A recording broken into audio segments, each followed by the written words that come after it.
A todos. ¿Me escuchan bien ahí? Ya está grabando. Buenos días, sí, lo escucho perfecto. ¿Los demás me escuchan? Sí, lo escuchamos fuerte y claro. Gracias, bueno. Entonces vamos a iniciar. Primero, esta charla de argumentación que vamos a hacer el día de hoy es básicamente por dos razones. Primero, porque la mayoría de las personas creen que el derecho se maneja solamente con la norma, con la situación de saber jurisprudencia o tener reconocimiento de la doctrina, tener muchos conocimientos frente a eso.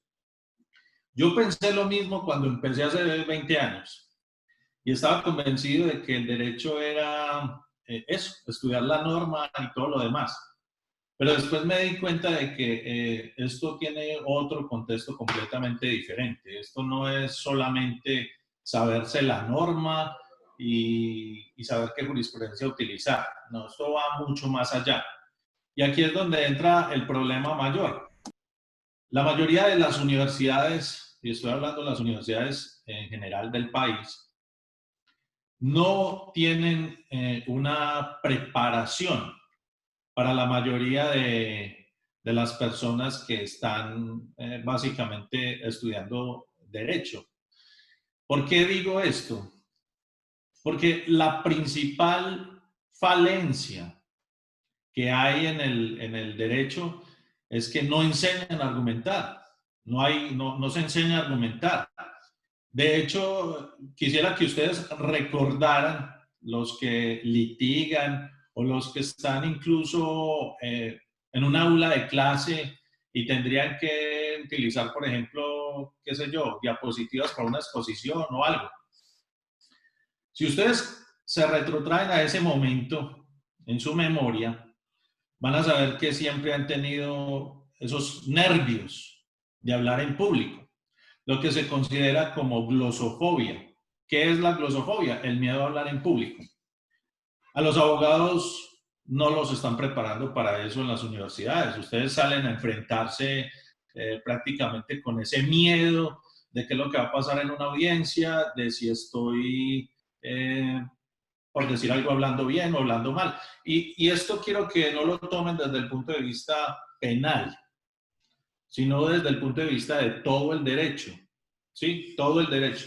En el derecho siempre van a haber dos posiciones bivalentes. ¿Qué quiere decir eso? Dos posiciones contrarias. Y esas dos posiciones contrarias significa, lógicamente, que nosotros tenemos que buscar el objetivo frente al juez. ¿Y cuál es nuestro objetivo siempre? Persuadir. Persuadir, ese es nuestro objetivo. Nosotros no vamos allá ni a buscar lo que hablábamos siempre de la parte ética, que vamos a o algo por el estilo. No, nosotros sabemos la verdad, pero es posible que esa verdad a nosotros no nos interese sacarla en público, ni siquiera en las audiencias. Entonces, esto que vamos a hacer hoy es tratar de explicarles a ustedes una investigación que yo por lo menos llevo más de 10 años haciendo esta investigación sobre argumentación. Y que debido a eso se escribió un libro que es argumentación jurídica mediante hipnosis conversacional, con la finalidad de darle suficientes herramientas a las personas para crear una muy fuerte argumentación. Eso es como lo fundamental. Antes de iniciar, quisiera que miraran hacia el tablero. En el tablero están dos líneas paralelas, iguales, miden lo mismo. Nosotros las subrayamos y miden lo mismo. Ahí está la regla. Al parecer, son de la misma dimensión, pero, y aquí quiero que me entiendan, esa es una línea y la otra línea representan las dos argumentaciones bivalentes que se manejan en el momento del proceso. Es decir, la argumentación, si fuéramos de penal, la fiscalía y la argumentación de la defensa. Pero, y aquí es donde entra el pero grande, yo puedo hacer que una de esas líneas que miden igual se convierta en algo más grande que la otra. Solamente haciendo lo siguiente.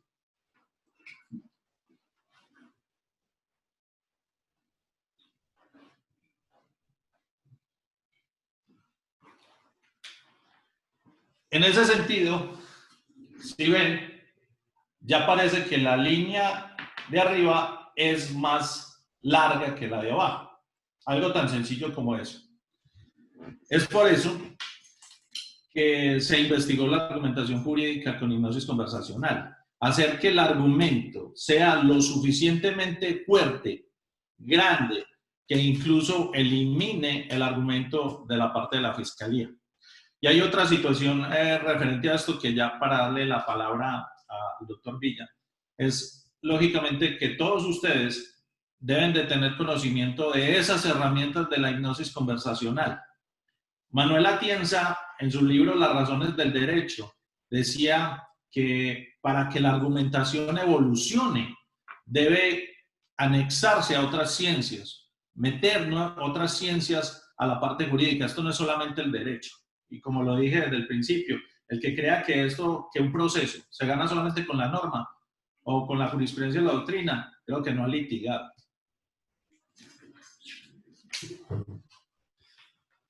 Quizás cuando se define un jurista, lo que se espera del mismo es que tenga una capacidad de elocuencia desarrollada, que sea capaz de desarrollar argumentos complejos, y generalmente se define al abogado como una persona capaz de enredar en términos peyorativos. Algo de eso es lo que hace el doctor Atienza al explicar cuál es el sentido de la argumentación en la primera parte del libro, Las razones del derecho, porque pocos abogados pueden llegar a conocer que efectivamente existe algo como una teoría de la argumentación jurídica.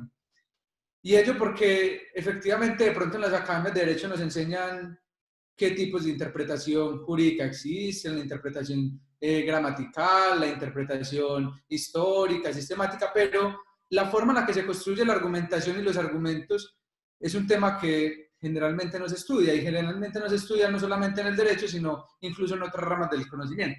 Sin embargo, a través del tiempo se ha desarrollado unas estructuras que permiten el estudio de la construcción de argumentos y de la construcción de discurso en el ámbito del derecho. Y ello desde varias perspectivas. Pues la primera de ellas es que en el derecho se argumentan muchas formas. Se puede argumentar en una fase legislativa cuando se construyen las leyes, pero en el caso de nosotros, en el que nos interesa, vamos a entrar en el análisis de cómo se deben de construir los argumentos o cómo se construyen los argumentos en una fase judicial, es decir, en el ámbito de aplicación de la norma. Cómo en los litigios judiciales se pueden potencializar los argumentos a fin de generar un mejor resultado en la captación de la idea por parte del juez. Eso no significa que la argumentación parta de premisas necesariamente falsas y que se va a convencer a una persona con ideas que no son verdaderas, no. Lo que se busca con la argumentación jurídica mediante hipnosis conversacional es potencializar la argumentación dada por la persona que pretende convencer al servidor judicial. Es importante entonces que para eso partamos de un estudio un poco histórico de la argumentación jurídica y que para ello partamos de lo que Manuel Atienza denominó concepción formal de la argumentación.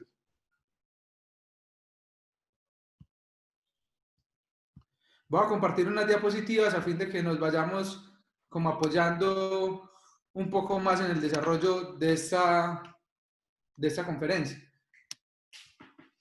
Entonces, cuando uno estudia la concepción formal de la argumentación, pues uno se remite incluso un poco a Grecia. Los primeros estudios de argumentación, y no solamente de argumentación jurídica, lo que se centraban era en la forma de construir argumentos de manera correcta, y esa forma de construir argumentos de manera correcta significaba una forma válida en la cual deducir conclusiones a partir de premisas generales.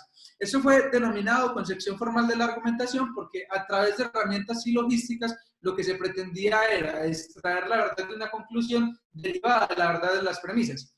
Sin embargo, yo sé que hasta ahí esto puede sonar un poco complejo, entonces simplifiquémoslo un poco. El ejemplo clásico que se pone en las aulas de derecho es, por ejemplo, hay una norma que consagra matar a otro es delito. Juan mató a Pedro, por lo tanto Juan ha cometido delito y es digno de una sanción. Entonces básicamente lo que se establece es una premisa mayor, la cual particularizar una premisa menor genera una conclusión.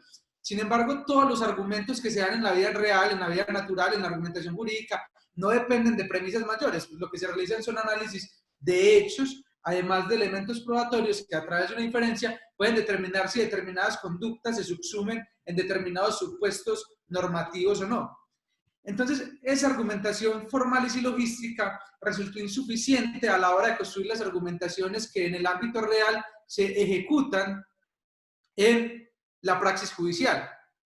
Y ello porque cuando se argumenta, normalmente no se argumenta utilizando estructuras formales válidas. Además, porque la concepción formal tenía un problema y era que, tal y como la habían iniciado los analíticos derivados de Aristóteles, pues efectivamente la misma se extraía del contexto y de los significados de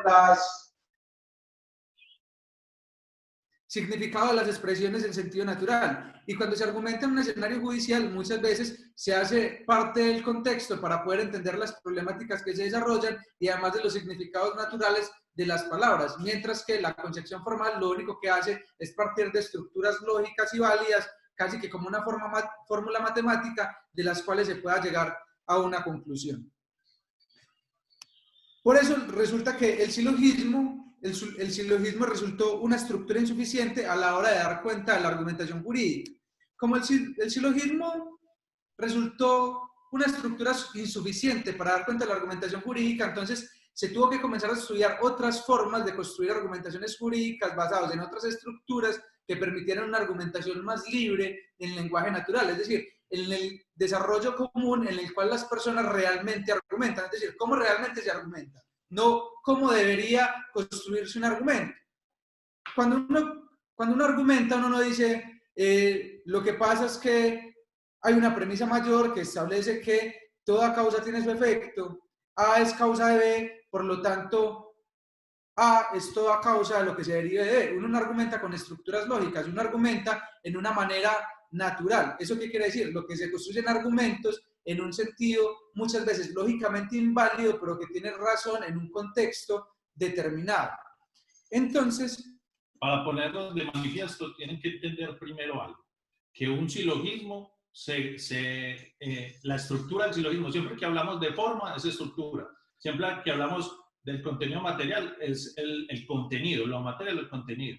Pero un silogismo siempre es premisa mayor más premisa menor igual a conclusión. Ese es el silogismo. Por eso lo que decía el doctor Villa frente a ese punto de que todo se construye por argumentación, digámoslo así, silogística. No. Nosotros no argumentamos con silogismos. Lo dijo Tarufo, lo dijo Atienza, lo dijo Pablo Boverino, lo dijo muchas personas que están metidos precisamente en el cuento de la argumentación y que saben muy bien que el silogismo no sirve acá. El ejemplo que ponía el doctor Villa acerca de una universalidad en la premisa mayor, que esa es la característica de la premisa mayor, su universalidad, y la premisa menor, su particularidad. Digámoslo así, quien mate a otro debe ser castigado, premisa mayor, eso es universal. La premisa menor, particular, Carlos mató a otro. Conclusión, Carlos debe ser castigado. Pero cuando nosotros iniciamos la parte jurídica, pudo haberlo matado por legítima defensa. O sea que desde ahí se viene a caer toda la parte de la estructura y entra la estructura que nosotros sí empleamos para argumentar, y es el entimema. ¿Qué es el entimema? El entimema es un silogismo, pero lógicamente que le falta alguno de los componentes del silogismo. El entimema es premisa mayor, puede que no exista la premisa menor y ya está la conclusión. Es decir, siempre va a faltar uno de los componentes del silogismo para que sea un entimema. Y es así como nosotros argumentamos. No hay otra forma de argumentar desde el punto de vista jurídico. Y eso ya lo tenemos claro y lo tienen claro todos los que manejan la parte de la argumentación. Que para la otra gente no sepa ni siquiera qué es un entimema cuando le hablan de argumentación, ya es un problema, porque no va a entender nada de lo que se viene a continuación. Recordemos lo que está diciendo el doctor Villa. La argumentación se divide en dos, una estructura formal, ¿cierto? Y la material, que es el contenido. Estoy haciendo incluso un sinónimo al decir estructura y parte formal. sería un sinónimo. Entonces tienen que entender esa situación. Siempre que me hablan de eso, una cosa es la parte formal, otra cosa es la parte material. Y desde ahí se deriva la parte del entimema. Recuerden que las posiciones del entimema es simplemente que es un silogismo abreviado, no está el otro componente. Cuando uno habla del entimema, pues efectivamente está refiriéndose a la forma en la cual se construye el argumento, ¿cierto? Pero la forma en la cual se construye el argumento en ese escenario del lenguaje natural. Es decir, cómo realmente se argumenta en la vida real. Entonces, el entimema tiene una particularidad muy importante y es que permite el desarrollo de argumentaciones en la vida real porque permite omitir pasos de necesariedad entre las premisas, es decir, no se construyen silogismos completos, sino que el silogismo se desarrolla de manera abreviada. ¿Eso qué significa? Que yo bien puedo omitir en la realización de un argumento la enunciación de la premisa menor, la enunciación de la premisa mayor o incluso la conclusión, sin que se pierda el sentido del argumento que se quiere desarrollar porque el entimema presupone la existencia de ese argumento. Pero además tiene una característica adicional. Cuando uno desarrolla un silogismo, el silogismo establece un paso necesario, tiene que darse sí o sí entre las premisas y la conclusión. Cuando partíamos, por ejemplo, de Sócrates es mortal y establecemos una premisa mayor que dice todos los hombres son mortales y decimos Sócrates es hombre, entonces hay un paso necesario que nos lleva a una conclusión de que Sócrates es mortal, ¿sí? Pero entonces el paso es necesario porque los componentes de la premisa se encuentran determinados en la premisa mayor también. Pero en el entimema ese paso no debe ser necesario, es decir, no tiene que darse en todos los casos, puede ser probable. Y en el ámbito humano, en el ámbito real, hay muchas circunstancias que se dan en el ámbito de la probabilidad. Es decir, existen circunstancias de la vida, de los problemas jurídicos que se desarrollan como soluciones probables a un mismo caso, pero que no en todos los casos pueden representar la misma solución. Y esa es otra de las virtudes que presenta el entimema. No solamente que podamos omitir parte del razonamiento en la realización del silogismo, que en la vida real no se realiza siempre, en la construcción de argumentos, sino que además permite establecer un paso probable entre las conclusiones, porque es probable que en un caso una persona, por ejemplo, haya cometido un homicidio en legítima defensa, pero que en otro caso, con similares características, la legítima defensa no pueda predicarse porque o bien se desbordó la proporcionalidad o porque no hubo reacción o porque la agresión no se puede considerar tal. Entonces, esa probabilidad de las conclusiones va a depender de cada caso concreto y es una de las virtudes que tiene el entimema. ¿Por qué? Porque permite trabajar con enunciados que son contingentes, es decir, meramente probables. Entonces entendamos una cosa para concluir este pedazo. No se argumenta con silogismos. No se puede argumentar con silogismos desde el punto de vista jurídico. Tiene que hacerse desde el punto de vista del entimema. Esa es la única manera. Y aquí quiero volver otra vez al otro punto. ¿Cuántos de ustedes que han estado en una audiencia fueron preparados para ese momento cuando estaban estudiando? O cuando incluso les tocaba hacer, por decir algo, en la universidad, alguna charla o alguna conferencia o una exposición, que a la mayoría de los estudiantes les chocaba la exposición precisamente porque les daba miedo hablar en público. Yo creo que muchos de las personas, a mí siempre me preguntan lo mismo. Bueno, y entonces, ¿cómo elimino el miedo? ¿Cómo se elimina el miedo para yo poder hablar en público? El miedo no se elimina, se controla. Si vos logras controlar el miedo, hablar en público, tenés ya mucho camino ya recorrido.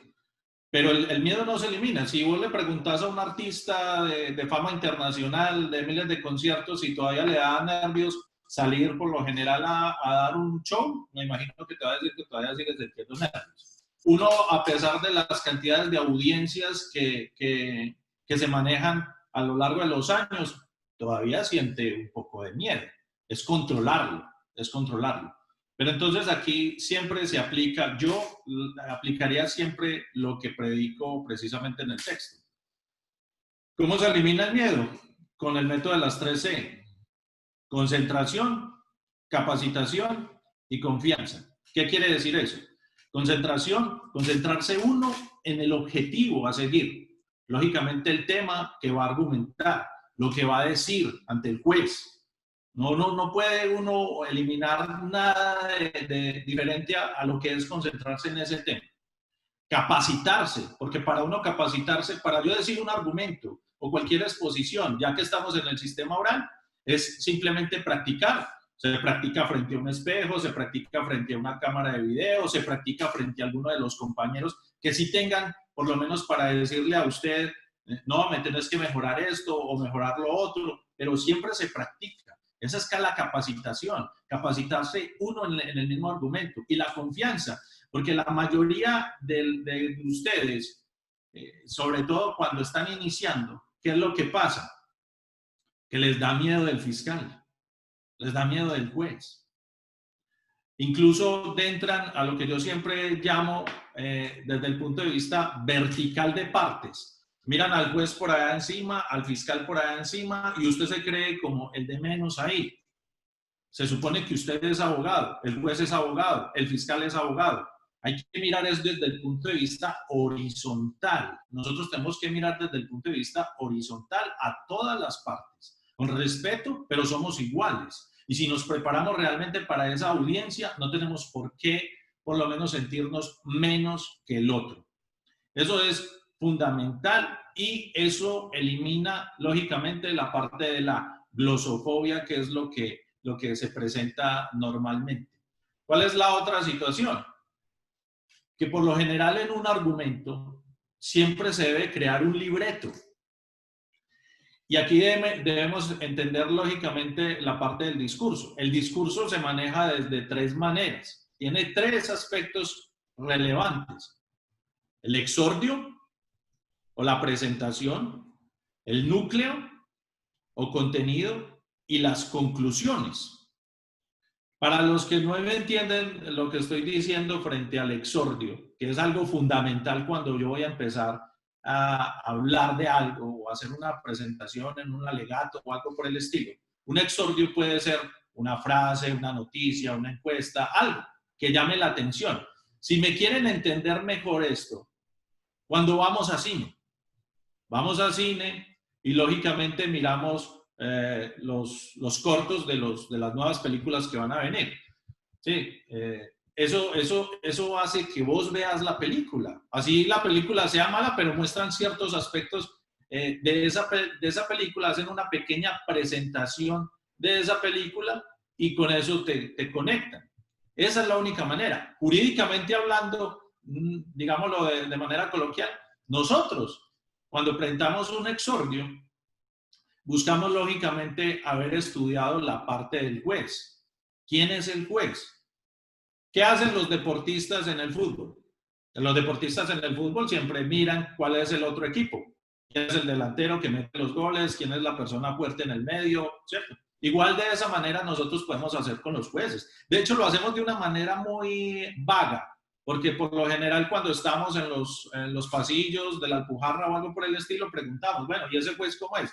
No, ese juez es más bien malo, no sabe argumentar, siempre dice las decisiones sin escuchar los alegatos, bueno, cosas como esas. Pero yo creo que es bueno llegar a veces hasta el punto de estudiar un poco más cuáles son las decisiones de esa persona, ¿sí? Frente a esa situación. A mí me preguntan algo, ¿cómo se ganan los juicios? Esa es una pregunta que le hacen a uno. Yo creo que la primera cosa que uno tiene que tener en cuenta es que los juicios se ganan si vos sos un buen observador. Si vos sos un buen observador, primero vas a sentarte en un punto donde lógicamente puedas tener el manejo de todo. ¿Sí? Tenés que tener también ojos atrás.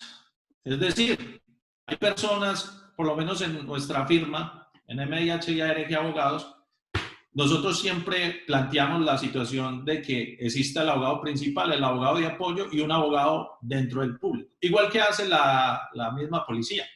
¿Con qué finalidad eso? La finalidad de saber si hay testigos que están para intervenir en el juicio y que no pueden estar lógicamente en la sala. O como pasa en la legalización de captura, que los policías o en el juicio mismo, en la audiencia pública, se quedan en la parte de la puerta afuera y escuchan todo lo que están hablando los testigos. Pero si usted no se dio cuenta de eso, se le pasó, y simplemente después pregunta que por qué perdió el proceso o por qué los policías sabían lo que había hablado el testigo. Son cosas de observación, de mirar cómo es el comportamiento de un fiscal hacia el juez. Porque si de una inmediatamente llegan diciendo, saludándose amablemente y preguntándose incluso por miembros de la familia, ¿ve? ¿Cómo está fulanito? ¿Cómo está peranito? Ya sabemos que hay un problema grande. Porque ellos tienen una situación que en argumentación jurídica se llama rapport, es decir, compenetración.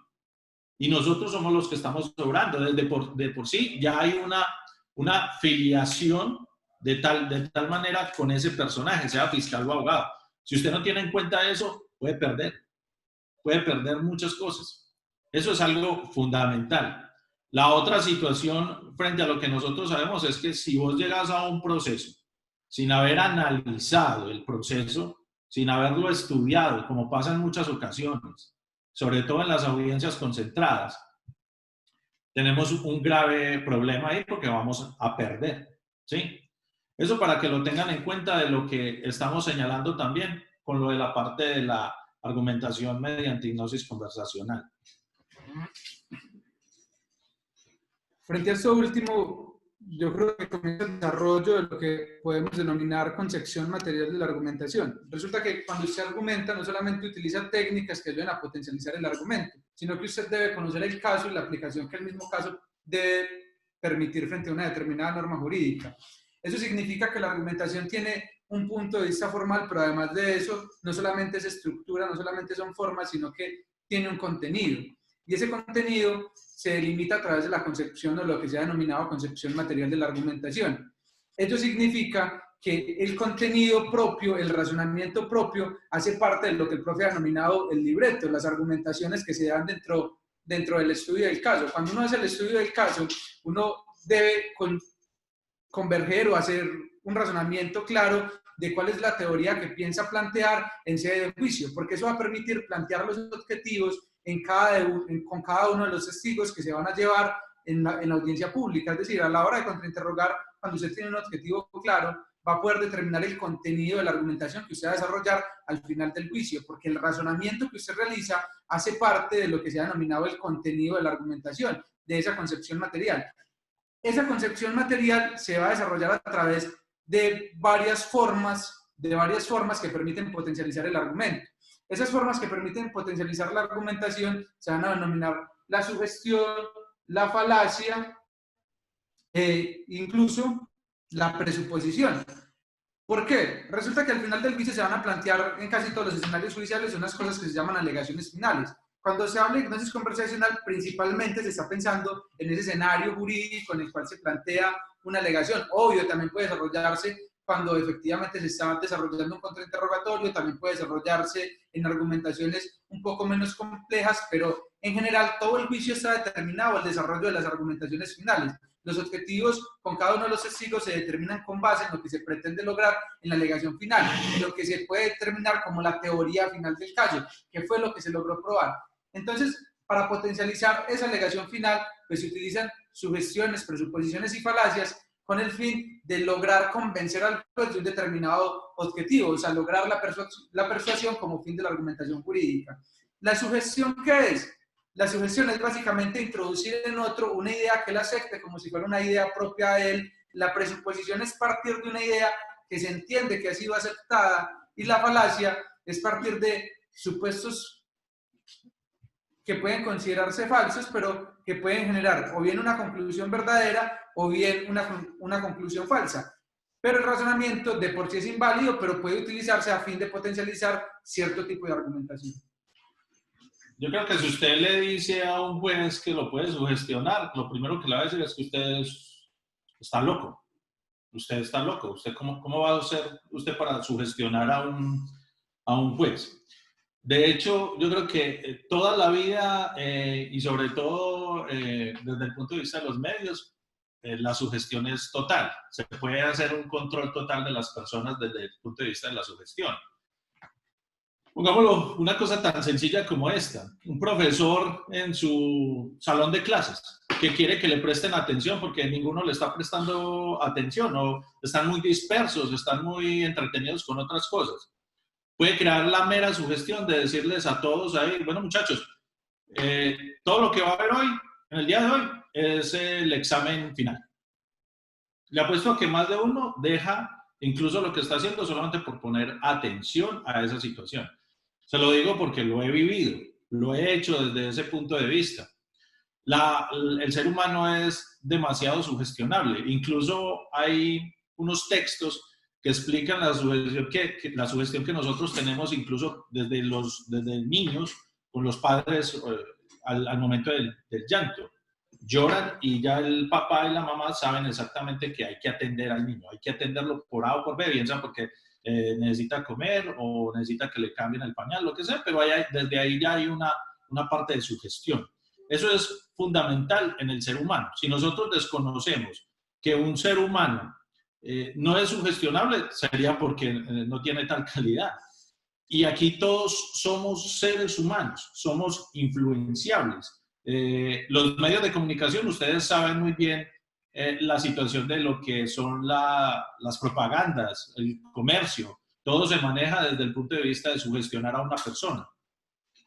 Para el punto de la presuposición, es que la presuposición ya de por sí da de antemano juicios que hace la persona, incluso el receptor del mensaje o del alegato que está señalando cualquier persona frente a un juicio público.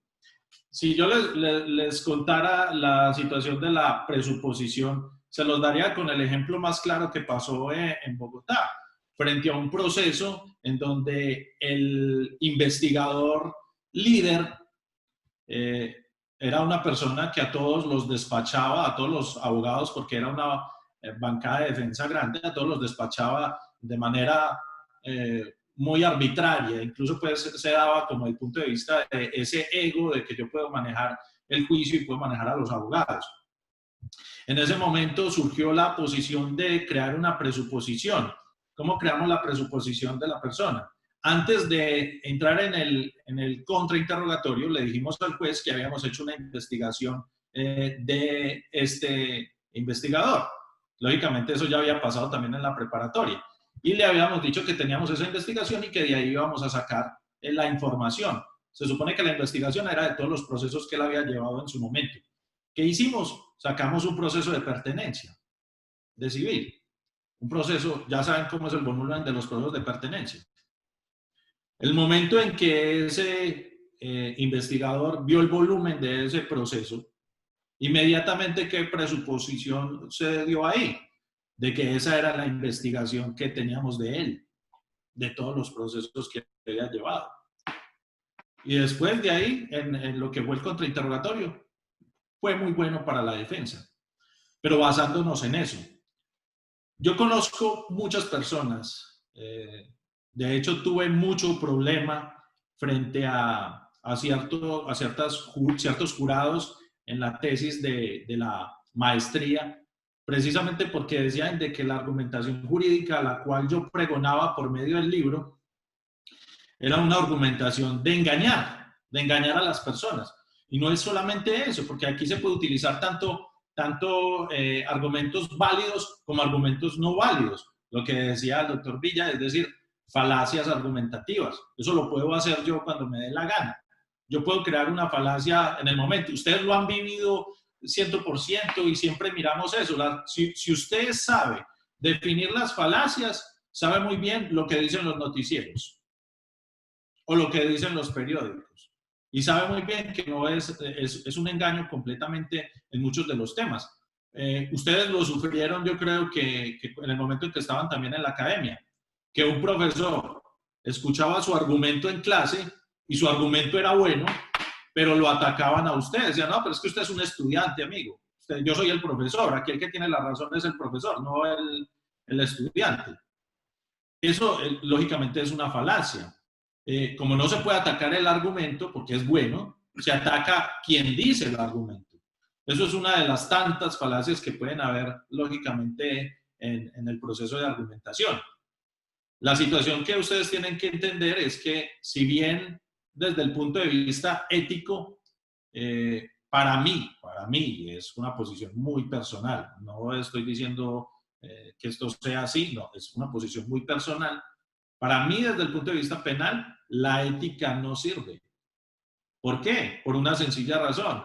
Porque si su cliente le dice a usted de que él efectivamente cometió el delito, pues la idea no es ir a decírselo, y sobre todo si los elementos materiales probatorios, la evidencia física o la información legalmente obtenida nos permite hacer una defensa, digámoslo, basados en la duda, que es donde apuntamos con los estándares de prueba, ya saben, inferencia razonable, lógicamente después una probabilidad de verdad y por último la duda. Entonces, en esa situación, nosotros actuaríamos mal frente a una argumentación. Y aquí entro a analizar las argumentaciones estándar de Neil McCormick. Y en esa situación, yo nunca estoy de acuerdo con eso, porque la verdad la podemos conocer. Pero lo que se va a discutir en el proceso es una verdad procesal, que puede no ser la verdad real. Y es por eso que en la argumentación caben las presuposiciones, las falacias, las sugestiones o la prueba en sí. Esa es la que más hay que determinar, porque aquí en esa situación ya entraríamos a mirar las herramientas de la hipnosis conversacional, que son muchas,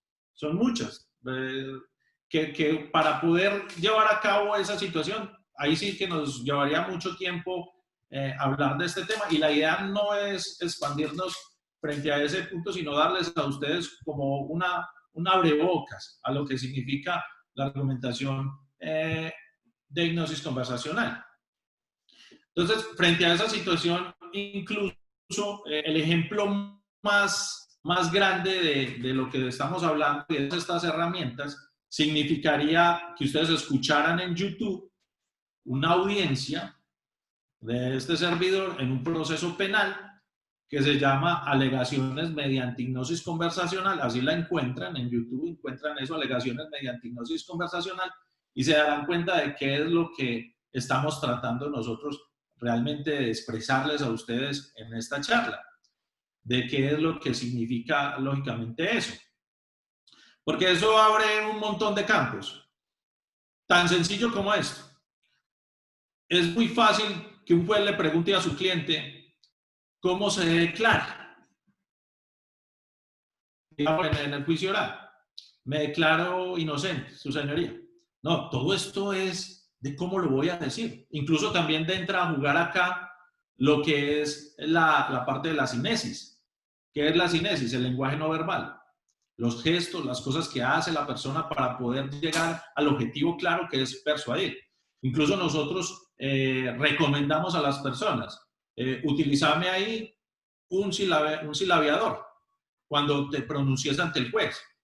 ¿Cómo así que un silabiador? Sí, cuando te pregunten cómo te declaras, decir, su señoría, mirándolo lógicamente a los ojos, haciendo la conexión. Su señoría, me declaro completamente inocente. Eso es algo muy diferente a que yo, su señoría, me declaro completamente inocente. Inocente soy. No, esas son cosas que se tienen que mirar desde el punto de vista. Incluso la preparación de los testigos, no desde el cuento de que cambien sus versiones o algo por el estilo, no, la preparación de que realmente el mensaje llegue al juez y que haya un convencimiento, una persuasión desde el punto de vista de la argumentación, que es con lo que carecen todos ustedes, porque la mayoría, de hecho esta investigación que me surgió a mí 11 años atrás, puede ver tantas personas en juicio que no sabían hablar, que les daba miedo. El miedo bloquea. Al bloquear, ya no tenés la mente clara. No tenés claro realmente lo que vas a decir. Y lógicamente lo que sale después del miedo es un problema colosal, porque no vas a saber argumentar. ¿Listo?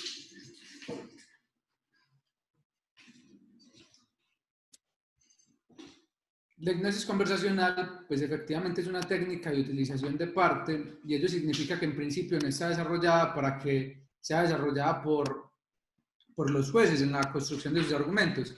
Existe una diferenciación bastante grande entre los argumentos que crean los funcionarios judiciales y los funcionarios y las argumentaciones que deben de crear las partes. Pues, en principio el funcionario judicial está para crear una argumentación que sea razonablemente válida, pero además de ser válida, que entrañe o descubra la verdad, por lo menos la verdad procesal. Entonces, efectivamente esas técnicas de la hipnosis conversacional lo que pretenden es el desarrollo, la potencialización de la argumentación de las partes, es decir, de aquellas que se encuentran en conflictos, a fin de tener un mayor nivel de persuasión en el desarrollo de sus argumentaciones. Por eso existen diferentes técnicas que a través de la hipnosis conversacional permiten la potencialización del discurso o que pretenden permitir la potencialización del discurso. Esas técnicas son, la primera de ellas es el rapport. El rapport implica, como ya lo decía el profe, pues la existencia de una compenetración o de un sentido de simpatía, como se traduce literalmente, entre la persona receptora de la argumentación y el argumentador. Es decir, debe argumentarse de manera tal que la persona que efectivamente recibe la argumentación se siente identificada con el argumentador o con la argumentación dada por el argumentador. Eso va a permitir una mayor aceptación por la afiliación existente entre la persona que recibe el mensaje y quien ejecuta el mensaje que se da. Ello, por ejemplo, cuando uno argumenta ante una mujer, uno generalmente, por ejemplo, puede utilizar cosas como citar el padre, que lo tienen como referente masculino a la hora de, en un componente psicológico, a la hora de recibir el mensaje. Por ejemplo, uno generalmente utiliza frases como, su señoría, quiero empezar con una cita de algo que me decía mi padre hace muchos años, a fin de traer a colación esos referentes masculinos que para ellas generan, por ejemplo, aprobación. Entonces, buscar esas formas con las cuales se puedan generar simpatía con el receptor permiten una mayor filiación a la hora de recibir el mensaje. Pero existen muchas otras cosas que son importantes a la hora de generar una argumentación. Por ejemplo, el ritmo con el cual se argumenta. El ritmo es importante porque hablar demasiado rápido puede llegar a que el mensaje se pierda o a que la intención del mensaje sea distorsionada o que la interpretación sea errónea, pero también hablar demasiado lento va a hacer que la argumentación se torne muy tediosa y que la persona no quiera o no le preste atención a la argumentación dada por quien argumenta. Entonces, el ritmo, que fue uno incluso de mis mayores problemas a la hora de argumentar, debe de tener una visión controlada. Tampoco debe ser un ritmo que todo el tiempo permanezca a una velocidad muy acelerada, pero tampoco debe ser muy lento. Pero utilizar, por ejemplo, expresiones rápidas en algunas partes del discurso va a permitir una mayor atención en esas partes donde usted ejecuta expresiones con mayor velocidad que en otras partes del discurso. Entonces el ritmo es uno de los elementos que tienen gran importancia en la hora de ejecutar un discurso desarrollado en lenguaje oral. Otra de las formas que es bastante importante a la hora, otra de las cosas que es bastante importante a la hora de desarrollar un lenguaje es la forma de utilización del lenguaje no verbal que sea congruente con el lenguaje verbal. Yo no sé si ustedes me están viendo en pantalla, creo que sí. La forma en la que usted desarrolla, por ejemplo, el movimiento de las manos va a hacer que el receptor pueda distraerse a la hora de usted realizar un movimiento exagerado o demasiado movimiento con las manos, o por el contrario, el no realizar ningún movimiento, pues también va a generar un menor grado de aceptación por una demostración de inseguridad a la hora de desarrollar el lenguaje verbal. Tampoco se trata de que efectivamente pues todos los movimientos de las manos tengan que estar controlados, sino que efectivamente puedan desarrollarse posturas en las cuales la persona pueda notar seguridad en la persona que desarrolla o que emite el mensaje, que argumenta. Eso se da, por ejemplo, si ustedes ven las alocuciones presidenciales, por ejemplo, en esta época, generalmente se utilizan posturas en las manos como esta, como esta, como esta, o los conferencistas utilizan mucho esta otra postura a fin de lograr efectivamente hacer notar seguridad en las personas que reciben el mensaje. Eso va a permitir que la persona acepte el lenguaje por una sugestión generalmente de autoridad. Entonces, la forma en la que se utiliza el lenguaje no verbal también va a hacer que la persona generalmente pueda aceptar el mensaje como válido, como verdadero. Ello se da porque, por ejemplo, cuando usted se supone, o así han intentado desarrollarlo algunos estudios, desarrolla argumentaciones válidas, los movimientos son anteriores a la emisión del lenguaje verbal. Es decir, usted realiza el movimiento antes de que efectivamente realice la expresión que quiere darse a entender con un movimiento concreto de las manos. Pero existen otras herramientas que son propias de la hipnosis conversacional y que quizás representan el aporte propio de la hipnosis conversacional al desarrollo de la teoría de la argumentación, porque claro, hablar rápido, hablar despacio, es decir, tener un ritmo controlado es algo que ya se ha dicho a través de los años. El hecho de que, por ejemplo, el movimiento de las manos, el movimiento del cuerpo de ser controlado no es algo novedoso, pero la hipnosis conversacional trae unas herramientas bastante importantes que permiten la potencialización de los discursos, y ellas son la duda ampliada, el escalonamiento, por ejemplo, y la minimización o maxificación del discurso, entre otras. La duda ampliada, por ejemplo, lo que permite en el ámbito del proceso penal es mostrar que no se tiene convencimiento concreto de ciertas circunstancias que se desarrollan a la hora de subsumir ciertos hechos dentro de una determinada norma, o que efectivamente existen unas disyuntivas que no han podido aclararse del todo, y esa técnica se utiliza para mostrar que efectivamente existe una duda más grande de lo normal que supera el ámbito racional en el desarrollo del proceso. Y eso lo que va a permitir es que efectivamente el juez sienta o pretende hacer sentir al juez la existencia de una duda de tal envergadura que pueda generar la absolución de una persona, por lo menos en el ámbito penal. Pero no solamente la hipnosis conversacional está desarrollada para que se dé en el ámbito penal, pues efectivamente es una argumentación de parte, y las partes argumentamos en materia civil, en materia laboral, en materia pensional, porque efectivamente el sistema es preponderantemente oral, o los sistemas occidentales han optado por ser hoy en día preponderantemente orales, y eso implica que en cada uno de las ramas jurídicas pues se argumente, y ello implica que cada persona que es parte dentro de una investigación judicial, dentro de un proceso judicial, tenga que potencializar su argumentación. Entonces, por ejemplo, a través del escalonamiento lo que se permite es aumentar el grado de aceptación de premisas o el grado de inconformidad con las premisas planteadas con la contraparte. Recuerdo mucho que en procesos donde, por ejemplo, la fiscalía llega con una prueba débil a una audiencia preliminar, uno intenta decirle al señor juez, la fiscalía lleva 15 días del mes de marzo, 30 días del mes de abril, 30 días del mes de mayo, 30 días del mes de julio, 30 días del mes de agosto. Es decir, ya 6 meses en toda una investigación y solamente viene aquí con 2 entrevistas, ¿cierto? A fin de hacerle notar que esa investigación, a pesar de que se ha desarrollado durante el tiempo, pues ha sido defectuosa. Entonces, lo que permite es escalonar, sumar, hacer más grande, digamos, esas dificultades que tiene la contraparte en la construcción de su argumentación. Pero como les digo, existen muchas otras herramientas que también va a permitir el desarrollo de la hipnosis conversacional para mejorar la potencialización del discurso, como la minificación o la maxificación del discurso. Pero hay una argumentación, otra forma de potenciar la argumentación que es bastante interesante, que ya el profesor intentará explicar de manera más clara, y son los silencios programados. Una de las formas que permite mayor nivel de persuasión es silenciar partes del discurso, por lo menos generar unas pausas para que la persona quede expectante de la forma en la que se va a terminar la construcción de una idea. Y ello, por ejemplo, de cara al entimema del que hablábamos anteriormente, precisamente permite que puedan omitirse partes del discurso y hacerse pasar como evidentes a la hora de argumentar. Bueno, la situación de lo que estaba hablando Villa tiene que ver prácticamente con las herramientas de la hipnosis conversacional.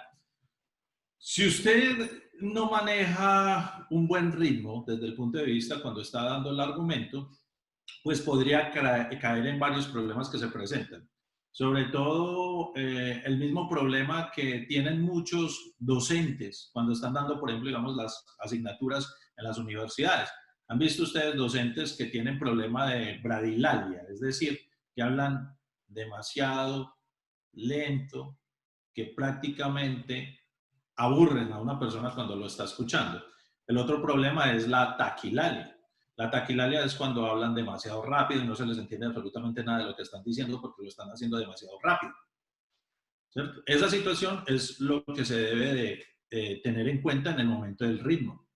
Si no tenés un buen ritmo, casi como un compás, en el momento en que estás hablando, lógicamente se puede perder parte de esa persuasión que es importante desde el punto de vista de manejar un ritmo. La situación de la entonación es como cuando vos contás con un resaltador y estás analizando un texto. Lógicamente, el resaltar una palabra es cambiando simplemente la entonación, decirlo de otra manera completamente diferente, cosa que esa palabra quede, lógicamente, en la mente del receptor del discurso. Esto tiene muchas otras formas. también como lo que les expliqué ahora del silabiador. El silabiador también es como un marcador marcando una palabra solamente diciéndola en sus sílabas, partiéndola de sus sílabas. En sí, hay muchas otras herramientas que son de la hipnosis conversacional, que como les dije desde el principio, esto es simplemente un abrebocas de lo que podrían ustedes mirar más adelante. La idea de esta charla no significa, lógicamente, entrar a señalar todo, porque no podríamos. De hecho, como los que conocen incluso del texto, del texto de la hipnosis conversacional que aquí se los presento, en este texto, claro, este texto tiene toda la parte de las herramientas e incluso para que fuera mucho más práctico se hizo lo de YouTube. Se hizo el análisis de YouTube y que pudieran las personas saber, está utilizando ahí la técnica del escalonamiento, está utilizando la técnica del 3-2-1, está utilizando la duda ampliada, está utilizando patrones, porque hay palabras que se deben de introducir en el argumento que son fundamentales. Fíjense, cuando hay la parte normal de una persona que está empezando en el litigio, en los alegatos, siempre cometen el mismo error. Siempre hablan de que su cliente no estuvo en el homicidio o que su cliente no participó o cuando se refieren a la situación de la fiscalía, no utilizan la palabra presuntamente o supuestamente, que hay que recalcar constantemente en la mente del fallador. Todas estas cosas que parecen, digámoslo así, como muy lógicas, no se imaginan ustedes cuando las hemos analizado los problemas que se han presentado. Me refiero a las alegaciones. ¿Qué me gustaría hacer con esta situación de esta charla, precisamente para la capacitación de los miembros de nuestra firma? Me gustaría mucho que, lógicamente, avanzáramos frente a una situación de conocer las técnicas, bien sea porque las leemos o porque las escuchamos cómo se aplican en el audio de YouTube, y luego que cada uno de ustedes tenga un argumento o digámoslo, de los procesos que se están llevando, que hiciera la forma de pasarnos a nosotros lo que tenían escrito como alegatos o como demanda o lo que sea por el estilo, y sentados con nosotros, lo que hay ahí, lo que ustedes tienen ahí. Esa es la mejor manera de que ustedes aprendieran esta parte de estas técnicas, ¿sí? La situación de la argumentación mediante la hipnosis conversacional, les voy a decir algo tan sencillo como esto. Funciona muy bien, muy bien. Funciona bastante bien, que incluso la situación de lo que nosotros veníamos haciendo desde el punto de vista de una defensa cambió mucho y tuvimos muy buenos resultados frente a esta situación. Entonces, yo los invitaría, ya para finalizar, si quieren hacer alguna pregunta, con mucho gusto la solucionamos. Pero la idea realmente acá es que ustedes pudieran avanzar un poco más por su cuenta, de acuerdo a las instrucciones que les estamos dando, y puedan lógicamente tener una capacitación más concreta frente a lo que realmente es la hipnosis conversacional. Vuelvo y les digo, ese sería el mejor ejercicio, que con los textos de ustedes o la forma como ustedes lo pronuncian, de acuerdo también a los problemas que presenten, porque cada persona tiene un problema diferente. Y eso va desde el punto de vista incluso de la glosofobia. Por allá encontré yo a una estudiante que cada que le daba la palabra lloraba en clase. No decía, pero ¿qué le pasa a esta mujer? ¿Está enferma o algo por el estilo? Pero realmente había que entenderla, que desde que estuvo en la escuela tuvo unos problemas serios de que cada que salía a hacer alguna cosa al frente del tablero, pues los compañeros se la gozaban, se la burlaban de ella y hacían pues el bullying. Y lógicamente esto llevó a que la persona se creara esa barrera de que no puede hablar en público y que cada que le den la palabra es un problema.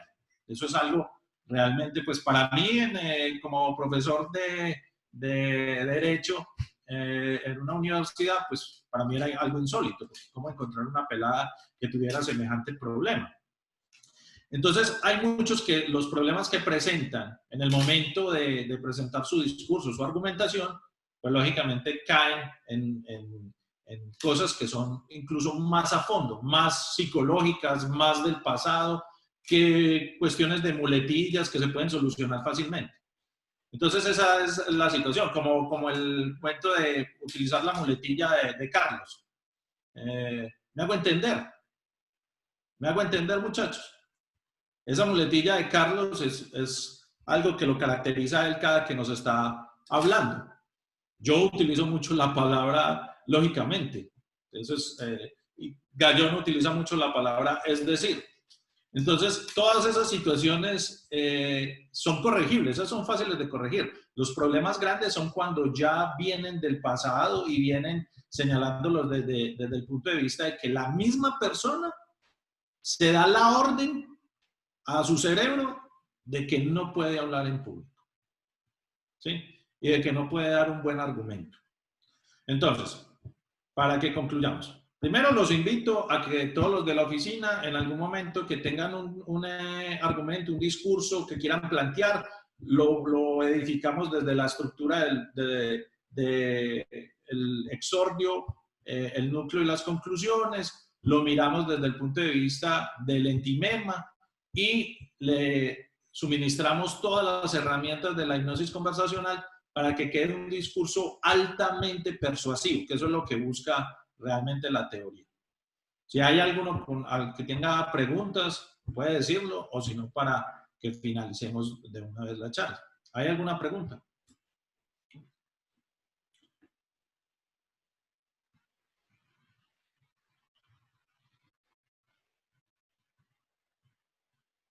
Elmer, que lo veo tan concentrado.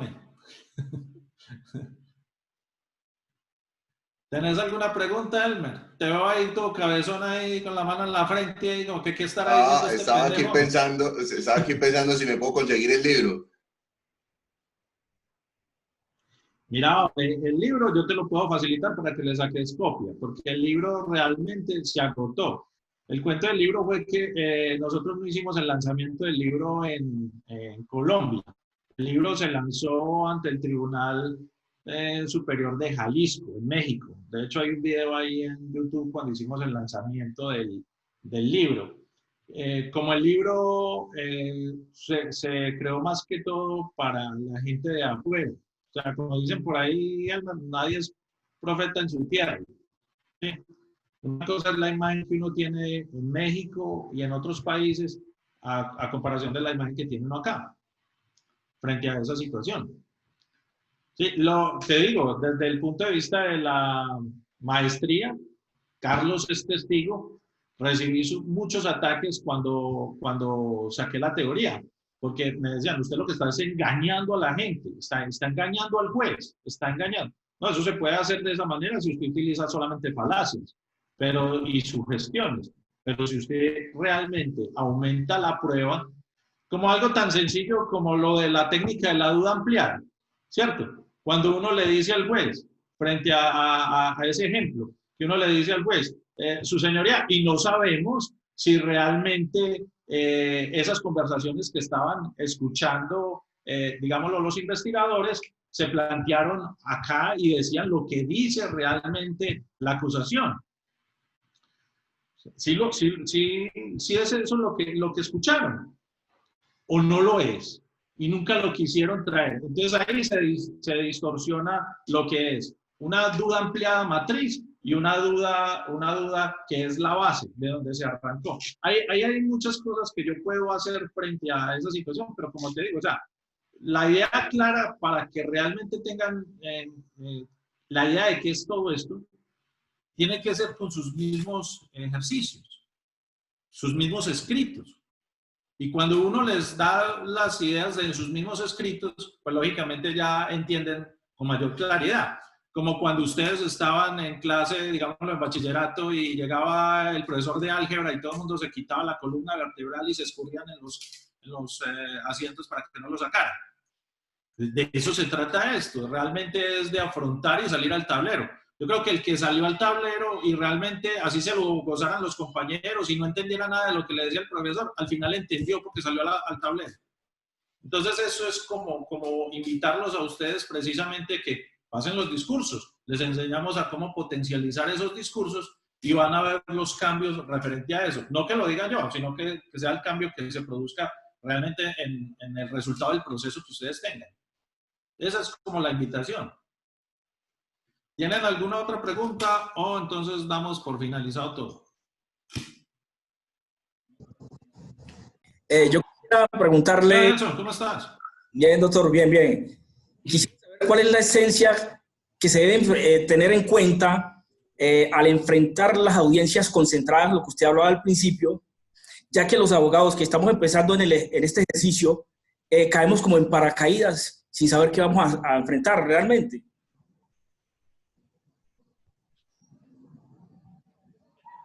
Y recordar que, pues, o sea, ya hablando desde el punto de vista penal, ¿cierto? Desde el punto de vista penal, la parte de las argumentaciones que se manejan, incluso hay unos aspectos ya construidos para las audiencias concentradas, porque la mayoría de las veces, y aquí te lo voy a hablar de manera muy técnica, la fiscalía siempre parte de una falacia. ¿Cuál es la falacia? Petición de principio. ¿Qué es la falacia de petición de principio? Dar por probado algo que todavía no está, ¿cierto? Entonces ahí es donde viene vender el cuento de que no va a comparecer al proceso, de que es un peligro para la sociedad o para la misma víctima. O sea, son cosas que ellos ya parten y las dan por sentadas frente a esa situación. Y lógicamente eso es como atacar incluso la misma argumentación. Acuérdense lo que les explicaba yo en su momento, Adelson. Si vos partís de una argumentación tuya, estás creando una argumentación paralela a la argumentación de la fiscalía. Y aquí lo que se busca es atacar la argumentación de la fiscalía. Sí. ¿Quién te da realmente las herramientas para atacar? La misma fiscalía. No sé si Villa quería hablar de algo de... Sí, yo creo que por lo menos en las audiencias preliminares hay un juicio previo que uno tiene que realizar y es que la audiencia preliminar, por lo menos en Colombia, parte de un supuesto y es de inferencia razonable. Ese supuesto implica que para que pueda imponerse una medida de aseguramiento, que es generalmente a lo que se refieren con audiencias preliminares, que uno realmente tiene una actuación preponderante, debe de existir inferencia razonable. Pero entonces cuando uno le dice la inferencia razonable, uno tiene que preguntarse qué es la inferencia razonable, porque la argumentación tiene que partir desde ahí, es decir, cuál es el supuesto mediante el cual o el grado de conocimiento que exige para que pueda plantearse una consecuencia jurídica como la imposición de una medida de aseguramiento. Entonces cuando uno hace un juicio de inferencia, pues efectivamente lo que está haciendo es un juicio de razonamiento, y ese juicio de razonamiento lleva a pensar eso, cuál es el proceso por medio del cual puede ser posible pensar que una persona es partícipe o autora de un delito. Entonces, el primer juicio que debe realizarse es de la fiscalía, los elementos que de otro lado la fiscalía es posible advertir que la persona sea partícipe del delito. Entonces, es un juicio inferencial de que usted analice esos elementos de cara a unos hechos que puedan revestir la característica de delito. Y eso puede ser muy técnico, pero la única forma de partir realmente de una argumentación, una audiencia preliminar, es verificar si efectivamente los estándares de conocimiento se encuentran soportados a partir de los elementos de prueba. Eso no se trata solamente porque en las audiencias preliminares se da mucho que los fiscales hacen grandes argumentaciones, por esas argumentaciones y esos hechos que plantean generalmente no se encuentran respaldados en elementos materiales probatorios. Entonces, si esos elementos no se encuentran, o esos hechos que plantean no se encuentran respaldados en elementos materiales probatorios, se desdibuja el proceso de inferencia. Incluso en la misma legalización de captura, pues existe una cosa que se llama mínimo de tipicidad, y ese mínimo de tipicidad lo que reviste es efectivamente un proceso inferencial de que constatar que efectivamente las conductas puedan subsumirse especulativamente en algún tipo penal. Entonces, el primer ejercicio que uno tiene que hacer es el ejercicio de inferencia, y ese ejercicio de inferencia es un ejercicio valorativo. Y como lo dice el profe, en las audiencias preliminares básicamente es no tanto que lleve usted para aportar, sino qué fue lo que no logró acreditar la fiscalía. Porque el juicio de inferencia no es solamente el juicio de inferencia de autoría o participación, que es un análisis de tipicidad objetivo, sino que es un juicio de inferencia que también lleva a cabo un juicio de protección de fines de cara al futuro. Entonces también esos mismos elementos, esos elementos que aporte tienen que tener la característica de soportar el juicio de necesidad de la medida de aseguramiento, por ejemplo. Entonces, de cara a la argumentación debe hacerse un análisis, una evaluación de que esos elementos deben revestir la capacidad de proporcionar elementos que permitan entender la necesidad de satisfacer un fin constitucional a futuro. Pero entonces es un juicio, y es un juicio de argumentación. Es un juicio de argumentación porque efectivamente la Fiscalía lo que tiene que plantear es un proceso de inferencia, casi que un silogismo, pero en un sentido mucho más diversificado. Entonces, la base para realizar una defensa adecuada, una audiencia preliminar, es hacer un análisis de inferencia, hacer un análisis de que efectivamente los elementos de prueba den cuenta de unos hechos que puedan revestirse dentro de una conducta punible, y generalmente la falla está en que los elementos de prueba, los elementos materiales probatorios son insuficientes para dar cuenta de los hechos que pueden revestirse en una conducta punible. Es un análisis de tipicidad objetivo básicamente. Entonces, ¿hay alguna otra pregunta o finalizamos de una vez la parte de la charla?